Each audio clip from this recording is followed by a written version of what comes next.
Welcome back pour un nouvel épisode de Royal Glow Podcast. Aujourd'hui, on va parler d'un sujet qui suscite parfois la polémique et souvent beaucoup d'incompréhension. La femme indépendante. Oui. Pourquoi la femme indépendante suscite autant de polémiques chez certains hommes? Pourquoi une femme qui gagne bien sa vie, qui arrive à subvenir à ses besoins, à partir en voyage quand elle veut, à payer ses propres factures et qui prend soin d'elle comme elle a envie de prendre soin d'elle, qui n'attend pas qu'on la sauve, pourquoi ce type de femme reste intimidante pour certains hommes, voire suscite même l'irritation chez certains hommes? Pourquoi? C'est ce qu'on va voir dans cet épisode. Et comme d'habitude, avant de commencer, n'hésitez surtout pas à liker, à commenter, à vous abonner. Et sans transition aucune, on va enchaîner pour la première. Déjà, qu'est-ce qu'une femme indépendante? Parce qu'on entend beaucoup de gens, femme indépendante, trop ci, trop ça. Il y en a beaucoup qui ne savent même pas ce que c'est qu'une femme indépendante. Une femme indépendante, concrètement et simplement, c'est une femme qui arrive à construire sa vie seule, à subvenir à ses propres besoins seule et qui arrive à prendre ses décisions seule sans avoir besoin d'un partenaire. Une femme indépendante peut être célibataire ou pas, elle peut être affirmée comme douce et elle peut vouloir une famille ou pas. Son indépendance ne va pas en fait définir sa personnalité, mais elle va définir son autonomie. Et ça, il y en a beaucoup qui ne veulent pas le comprendre et qui, dans leur tête, pensent toujours qu'une femme indépendante va représenter une menace pour eux. Pourquoi? Oui, l'indépendance féminine représente une menace pour certains. Pourquoi? Parce qu'en fait, elle menace la hiérarchie des rôles qui ont été établis dans la société. Pourquoi? Parce que dans certaines sociétés, et dans beaucoup de sociétés, et d'ailleurs pendant très longtemps, on avait des rôles bien définis en ce qui concerne la femme et l'homme. On avait l'homme d'un côté qui était considéré comme le pourvoyeur au niveau des besoins, qui était le protecteur et qui était le chef de famille. A contrario, on avait la femme qui, elle était plus liée à tout ce qui va être du coup domestique et à tout ce qui va être sphère familiale. Et même si aujourd'hui, on va pas se mentir, le monde a changé, les sociétés ont changé, pour autant cette hiérarchisation reste quand même dans beaucoup de mentalités. Parce que quand un homme a été éduqué à subvenir aux besoins d'une femme et surtout à la et parce que pour lui, le fait de se dire que il est un homme, pour lui, son rôle en tant qu'homme, c'est de protéger la femme et de subvenir à ses besoins. Et c'est en ça que lui se qualifie en tant qu'homme. Mais quand il va tomber sur une femme qui, elle, n'a pas besoin de lui pour subvenir à ses propres besoins, ça va le déstabiliser. Ça va clairement le déstabiliser. Et inconsciemment ou consciemment, il va se poser la question parce qu'il va se dire, mais attends. Donc, moi, je suis là. Moi, en tant qu'homme, j'ai défini ma valeur par le fait de te protéger et de subvenir à tes besoins. Mais si tu es capable de tout faire toute seule, mais qu'est-ce que je fais là? Qu'est-ce que je fais clairement là? Pourquoi je suis là? Et c'est souvent là que le malaise va commencer, même s'il ne va pas être visible de suite, le malaise va commencer dans le propre cerveau du partenaire en question. Oui. La femme indépendante va venir, en fait, on va dire, activer une certaine peur chez certains hommes, beaucoup d'hommes d'ailleurs. Pourquoi? Parce que aujourd'hui encore, on ne va pas se mentir, certaines relations fonctionnent encore dans cette dynamique de dépendance. C'est-à-dire que quand ta vie dépend d'une autre personne de manière financière, émotionnelle et sociale, cette personne-là détient un pouvoir énorme sur toi et sur ta vie. Et sauf qu'en fait, la femme indépendante, elle, va venir réduire ce déséquilibre. Pourquoi? Parce que elle va rester dans une relation, pas parce qu'elle y est obligée, mais parce que elle en a envie. Et ça change tout. Pourquoi? Parce que, bon, après, il y en a qui aiment ce type de relation équilibrée, mais il y en a beaucoup qui n'apprécient pas ce type de relation équilibrée. Pourquoi? Parce que, en fait, elles sont obligées de gérer la relation autrement. Parce qu'une relation où on n'a plus cette illusion de pouvoir, tu ne peux plus utiliser ton statut, tu ne peux plus utiliser l'argent et tu ne peux plus utiliser non plus le contrôle pour pouvoir en fait établir ton autorité dans la relation. Là, tu es obligé de devoir utiliser quelque chose qui demande plus d'exigence dans la relation, à savoir la communication, le respect et la confiance. Parce que oui, pour certains, il est plus facile d'être autoritaire, d'utiliser le contrôle sur sa partenaire, plutôt que d'installer une relation respectueuse, de confiance et où il y a de la communication. Va savoir pourquoi, mais il y en a pour qui c'est plus simple. Parce que la communication, le respect ou encore la confiance, c'est quelque chose pour eux, c'est la base pour beaucoup, mais pour eux, c'est trop exigeant. C'est une exigence trop élevée.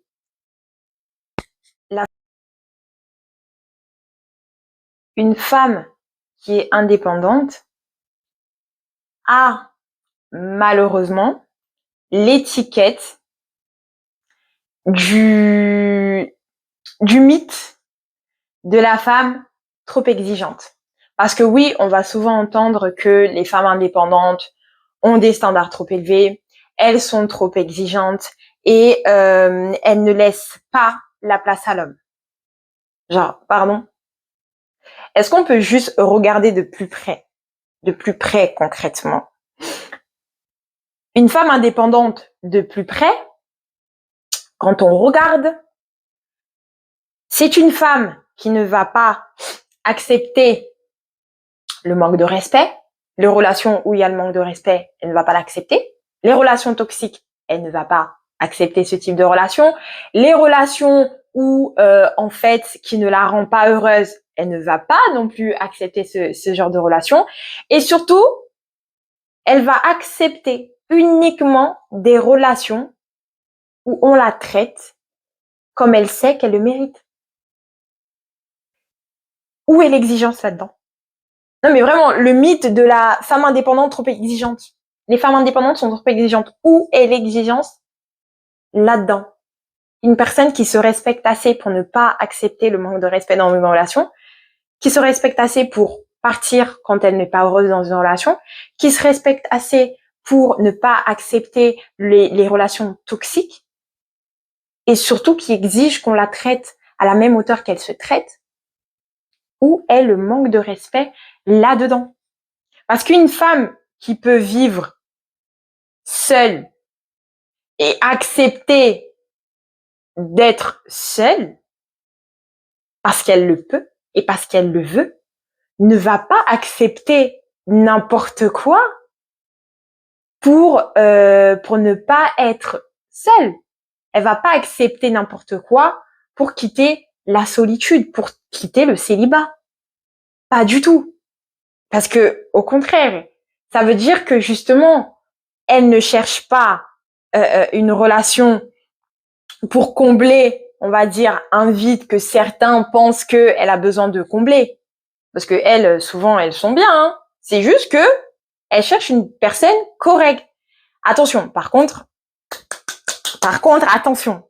Ça ne veut pas dire qu'elle cherche la perfection. Pas du tout. Pas du tout.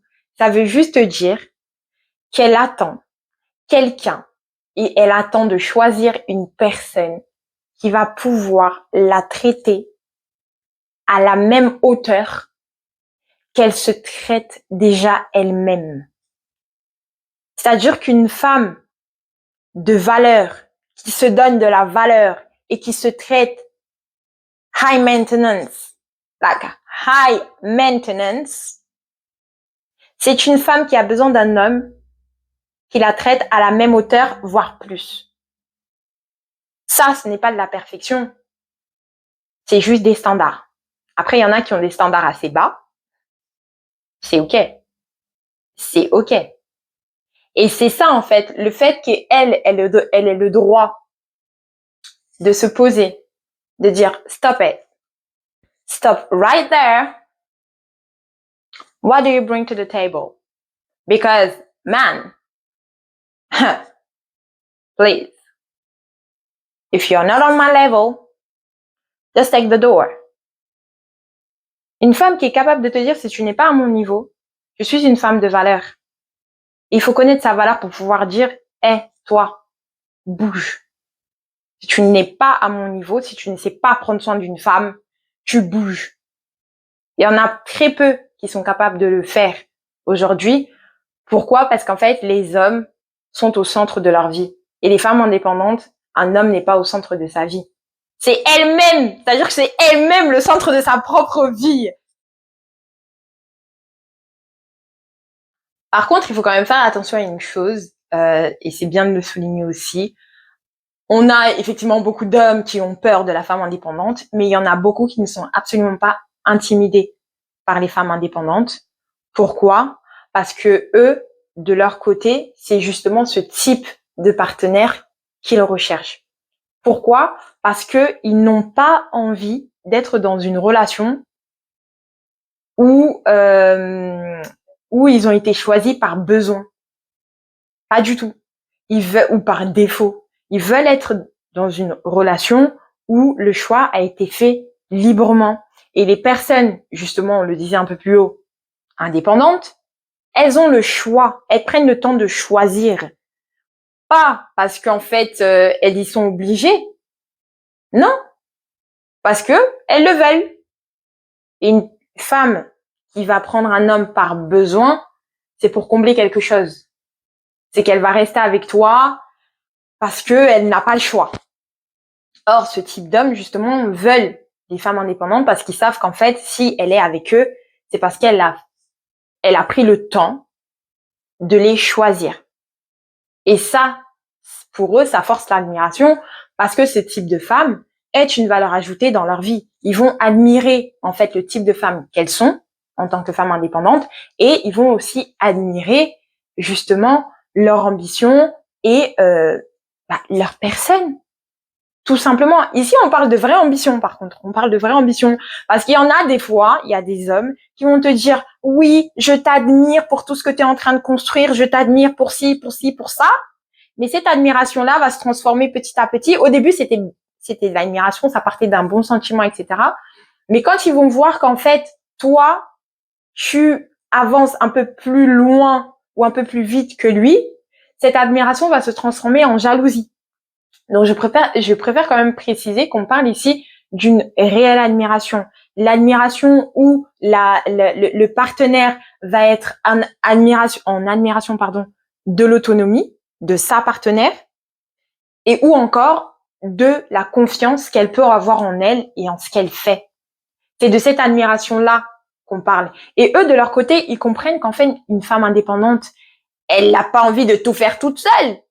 Ils comprennent justement qu'une femme indépendante, elle peut être forte et vulnérable. Elle peut être autonome, mais pour autant affectueuse. Et là, on a en fait un type d'indépendance, enfin, l'indépendance en tant que telle, de toute façon, n'empêche pas une relation amoureuse. Elle n'empêche pas l'amour. Au contraire, elle transforme justement l'amour pour le vivre autrement. Parce qu'il n'y a pas qu'un type d'amour, bien entendu, mais quand tu es avec une femme indépendante, tu es obligé de, comment dirais-je, justement, de voir les choses autrement et de transformer l'amour en tant que tel. Parce que une femme qui est déjà capable, tu dois aller creuser, hein. Tu dois aller ramer, hein, pour lui dire que voilà, je suis en plus dans ta vie. Ah oui, complètement. Complètement. Et ce type d'hommes, eux, ça ne les dérange pas. Ça ne les dérange pas de sortir les rames, de montrer que, en fait, ils sont en plus dans la vie d'une femme qui a son indépendance. Par contre, il y a une chose, et je pense qu'il y en a beaucoup qui veulent pas le comprendre ou qui ne cherchent pas à le comprendre, c'est que l'indépendance n'exclut pas la tendresse. Et c'est probablement l'une des plus grosses incompréhensions que beaucoup d'hommes ont dans leur tête. C'est-à-dire que pour eux, à partir du moment où une femme, elle est indépendante, elle n'a pas besoin d'amour. Mais à quel moment elle n'a pas besoin d'amour? Une femme indépendante est aussi un être humain. À un moment donné, il faut juste poser, ce n'est pas un robot. Une femme indépendante est aussi un être humain.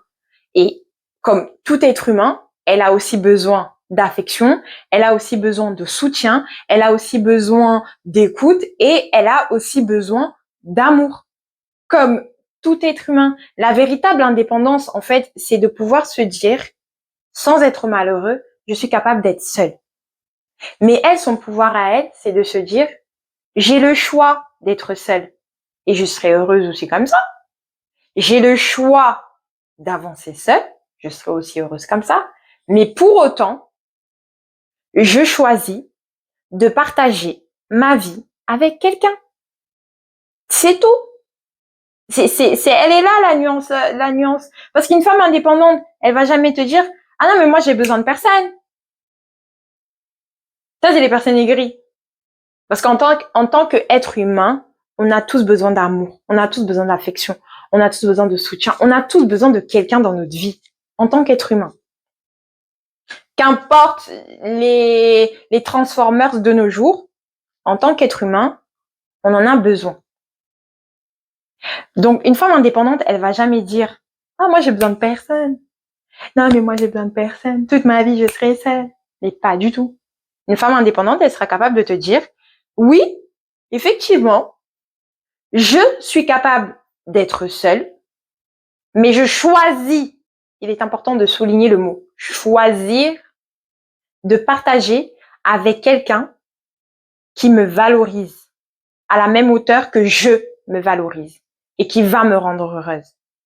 Elle est là la grosse différence. Elle est là la grosse nuance. Parce qu'il y en a qui vont dire, non, mais une femme indépendante. Non, une femme indépendante est une femme comme toutes les femmes.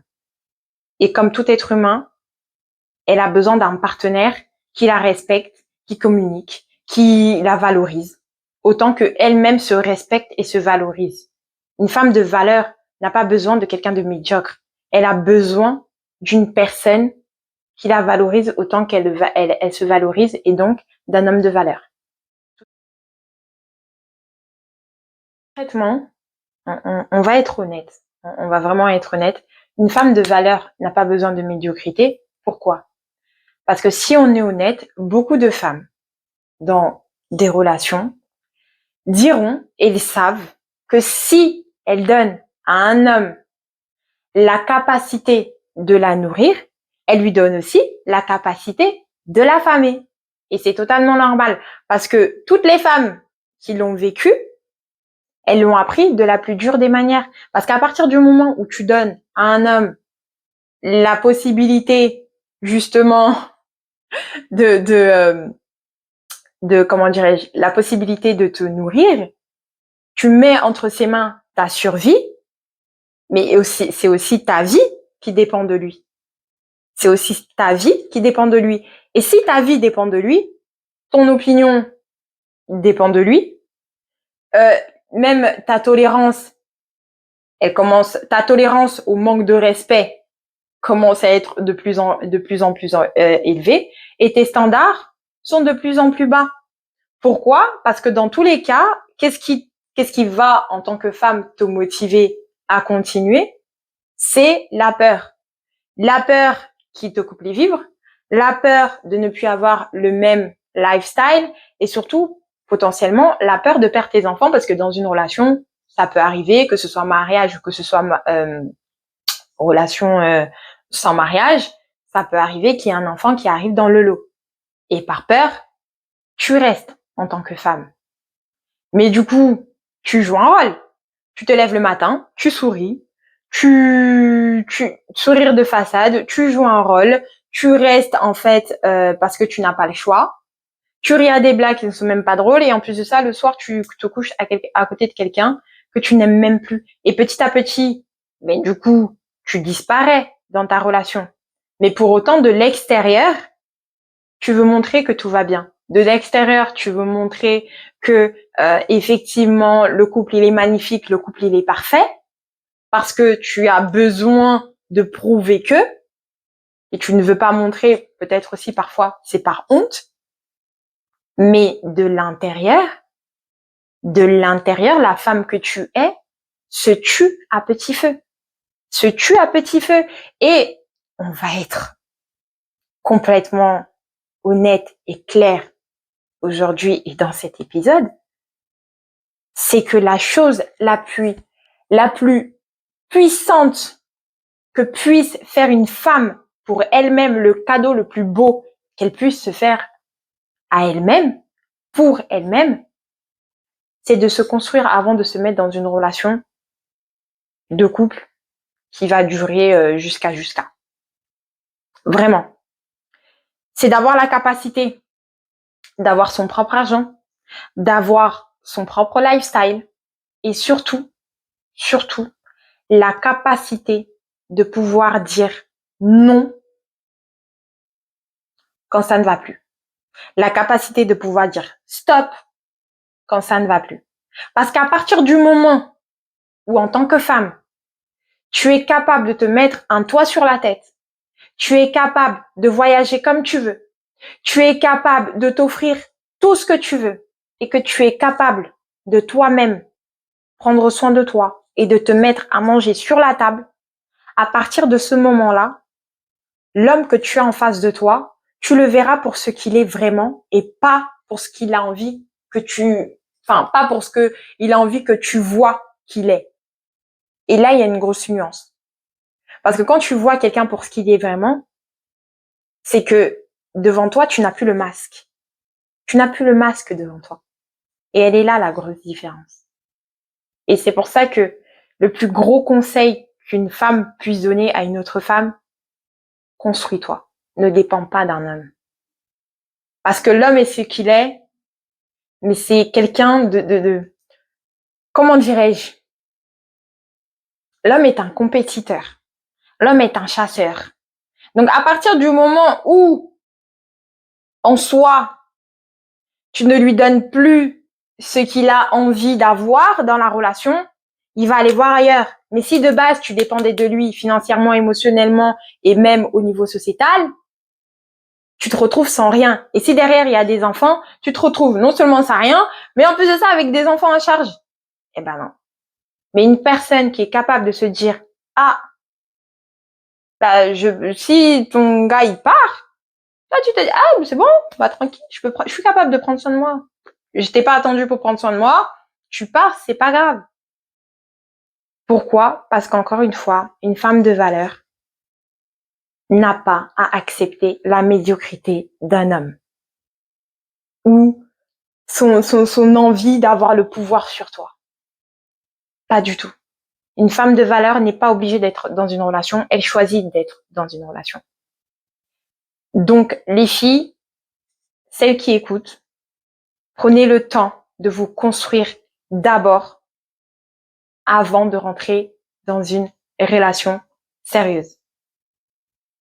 Et sur ces belles paroles, on arrive à la fin de cet épisode. Dites-moi ce que vous en pensez concrètement. Est-ce qu'une femme indépendante est vraiment menaçante pour les hommes? On sait que oui, pour certains, oui. Mais qu'est-ce que vous en pensez même en tant que femme? Est-ce que vous l'avez déjà vécu? Un homme où vous êtes là, vous parlez d'ambition, vous parlez de ci, vous parlez de ça. Et ça commence au début, c'est, ah ouais, c'est génial, bébé, c'est génial. Et à la fin, c'est, ouais, bon, écoute, je pense que toi et moi, ça va pas le faire. Mais c'est vrai, en plus. Il y en a qui sont vraiment comme ça. Et dites-nous, concrètement, dites-moi en commentaire si vous l'avez déjà vécu pour le coup, ou si vous pensez vraiment qu'une femme indépendante est menaçante, en fait, pour sa relation ou quoi. En tout cas, n'hésitez surtout pas à liker, à commenter, à vous abonner et à activer les notifications pour les prochains épisodes à venir, toujours plus intéressants et toujours plus authentiques. Until next time, take care of yourself. It was Lily.